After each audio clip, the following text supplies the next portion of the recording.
Not everything I say will completely, well, let's put it this way, duplicate or repeat what is stated in official medicine.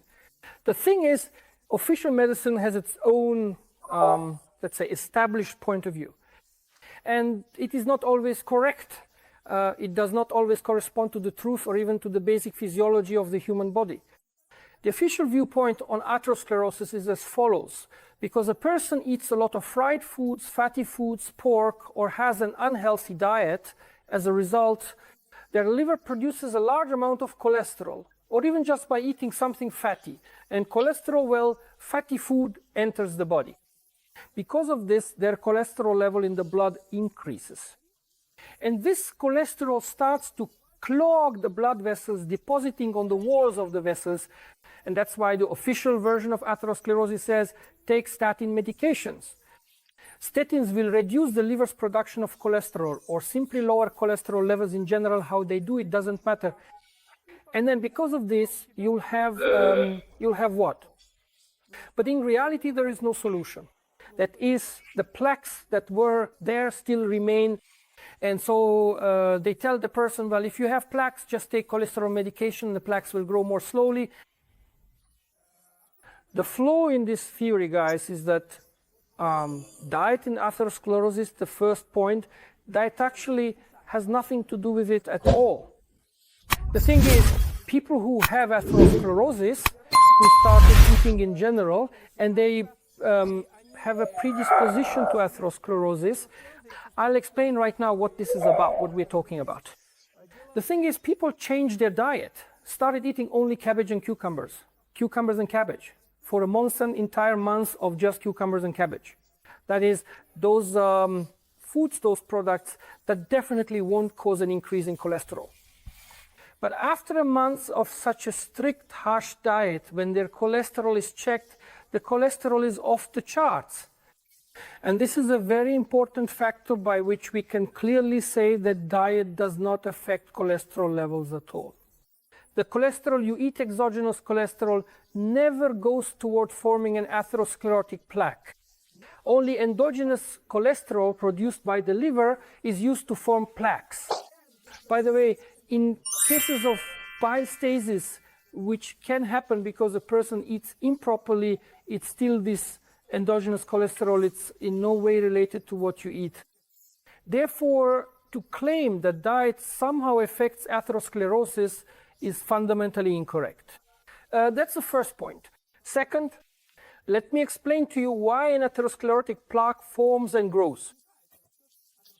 Look, friends, when a person puts physical stress on their body, because their autonomic nervous system is working, we've discussed this a little before, the load on the heart increases, the heart starts working harder, pumping more forcefully, with tachycardia and an increase in the strength of the heart's contractions.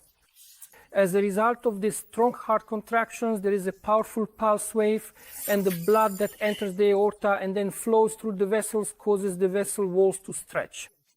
Because of this, the blood vessels are constantly being massaged by this blood flow, and since they are continuously massaged, the small arteries on the outer part of our vessels, the arteries of the arteries, the vasa vasorum, the vessels of the vessels are constantly providing a good blood supply to the vessel wall itself. Not the blood inside the vessel, but the blood that nourishes the vessel wall itself. And the vessel walls are well massaged, well nourished, and feel good. As long as a person gives their body physical exercise. Friends, atherosclerosis begins when a person reduces physical activity. Because someone used to run and stop running, used to train and stop training, used to work and put in hard effort, and then stop giving themselves heavy physical loads. As a result, a person's heart contraction strength decreases, and the force of the pulse wave pushing blood into the vessels also decreases. Because of this, the strength of the vessel wall massage during stretching, when the pulse wave from the heart occurs also, in turn, decreases. Because of this, the small vessels are massaged less effectively, and the tiny walls and small vessels that supply nutrients to the vessel walls themselves stop functioning properly. And because of this, the vessel wall becomes weak and thin. Guys, where it's thin, that's usually where it breaks. And so in the place where the vessel becomes thinner, you can see in the picture, here's what happens.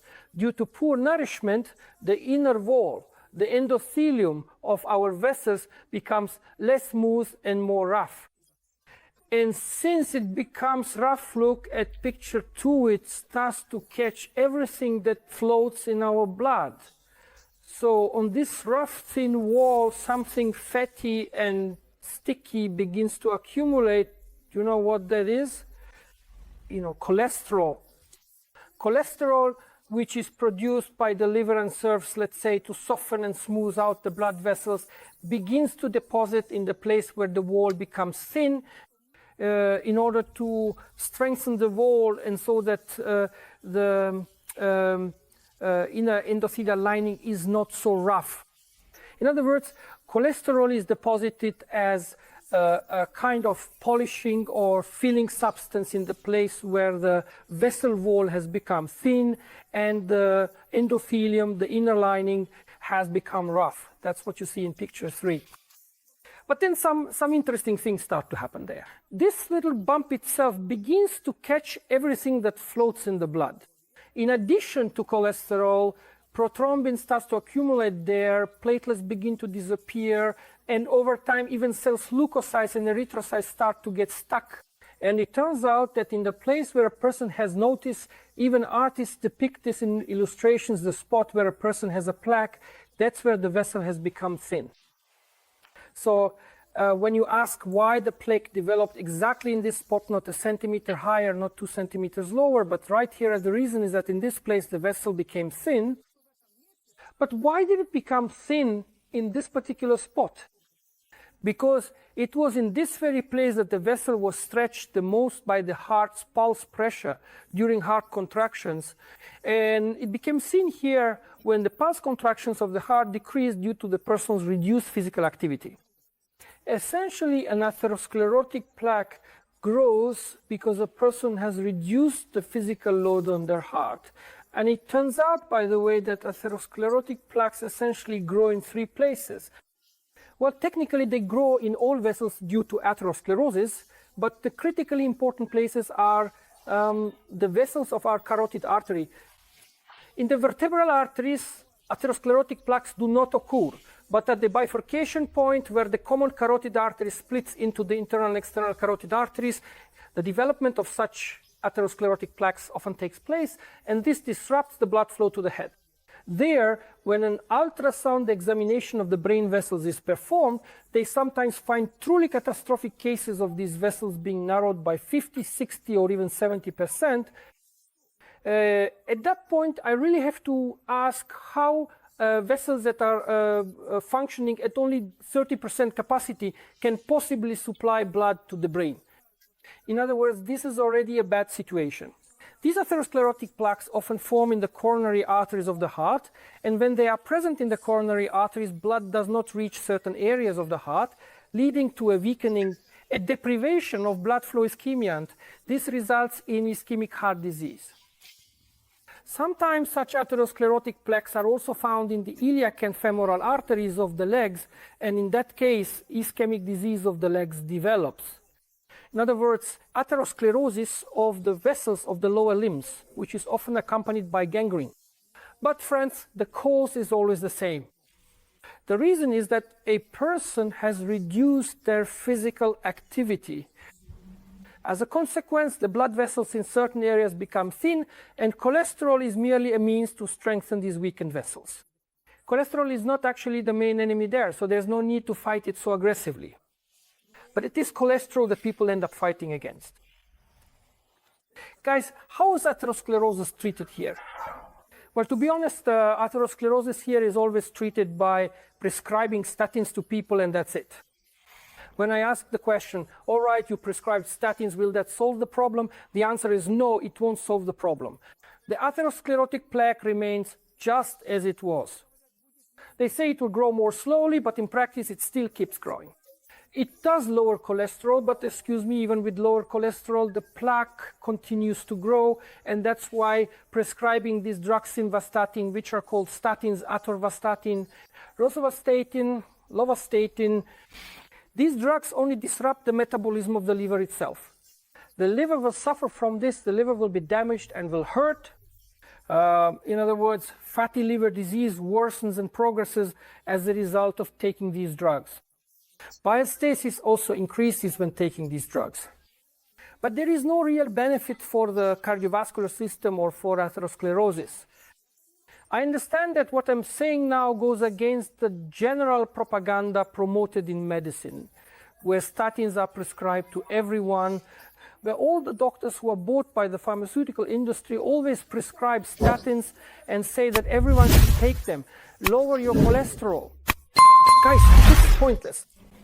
You can prescribe these drugs, you will lower cholesterol, but the heart won't feel any better, the blood vessels won't improve, and the plaque won't go away. Will it grow more slowly? As practice shows, it doesn't grow more slowly, it keeps growing because its growth depends on damage to the vessel, not on the presence of cholesterol in the blood. That's why taking these drugs is not advisable. And put these drugs on the shelf where you see that symbol, you know, the skull and crossbones-like substances that are harmful to your health, harmful to your liver, but that won't provide any help for your vascular system. So how do you treat atherosclerosis? What should you take to get rid of plaque? Guys, you treat atherosclerosis either surgically. Well, in the place where there's a plaque, you can insert a spring, a stent, and the spring will expand that area and there won't be a plaque there anymore. It stretches that spot, the spring keeps the vessel open, and blood supply improves significantly. But then a plaque forms in another place. Well, then we put in another stent. Of course, this process isn't endless, but it does allow a person to live normally for a while. Sometimes they put in bypasses. That's when they create a new vessel to go around the plaque, cutting and sewing it in somewhere else. These are very serious cardiac surgeries. Well, it's not exactly what a person needs. How can atherosclerosis be eliminated? What is needed for that? I'll tell you what is needed for that. In order to eliminate atherosclerosis, there are basically two methods. There is a method called cauterization of biologically active points. Using Nuga-based equipment, people perform this cauterization and manage to eliminate atherosclerotic plaques. Well, they didn't really cauterize, say, the carotid artery, and you can't cauterize the heart or a leg like that, but rather they cauterize the palms, soles, joints, the back, and sometimes achieved a slight reduction and sometimes even the complete disappearance of atherosclerotic plaques.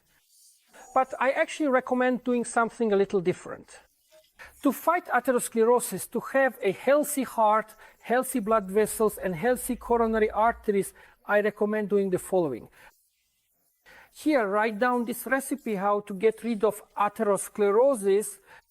You need to pay attention, do cardio exercises. Cardio exercises are a type of physical activity. This means running, walking, cycling on a stationary bike, lifting dumbbells in the gym, lifting a barbell, doing squats.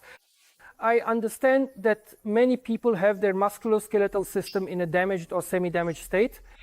People tell me, I can't run, I can't walk, I can't exercise that intensely. Gym, arm exercises. Your goal is to restore the functional activity of your heart, meaning cardio exercises that will make your heart contract strongly, quickly, and powerfully. That's why cardio exercises that intensify the work of the heart are the very factor that will cause you to. And what provides cardio exercise? The heart will start pumping blood strongly again. And then the arteries, the aorta, the coronary arteries, the carotid arteries which receive the blood will once again be well and powerfully massaged and stretched. As a result of this massage, those tiny vessels that nourished the outer vascular wall are activated again. And they start supplying blood to the wall once more. The wall repairs these damages.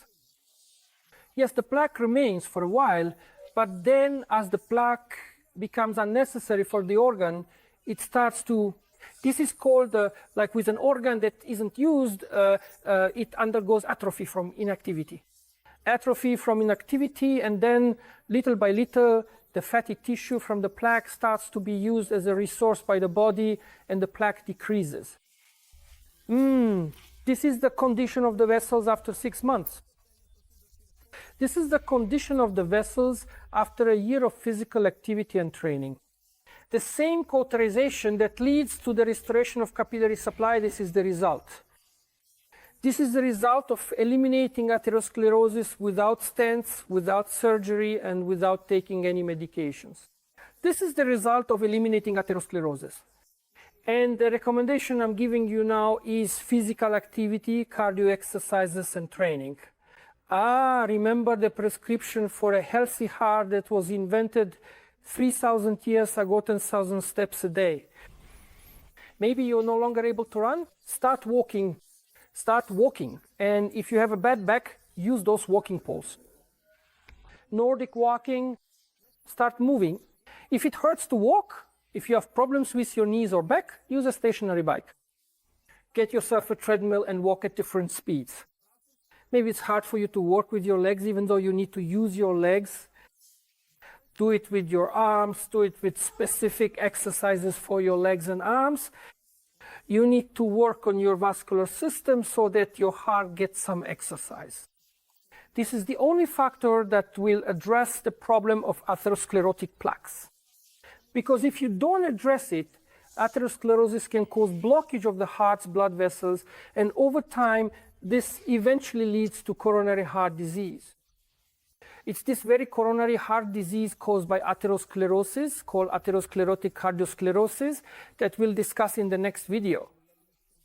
I don't want to overload you with information. That's all for today. I'll be waiting for you in the next video where we'll talk specifically about coronary heart disease. Thank you for your attention, friends, and goodbye.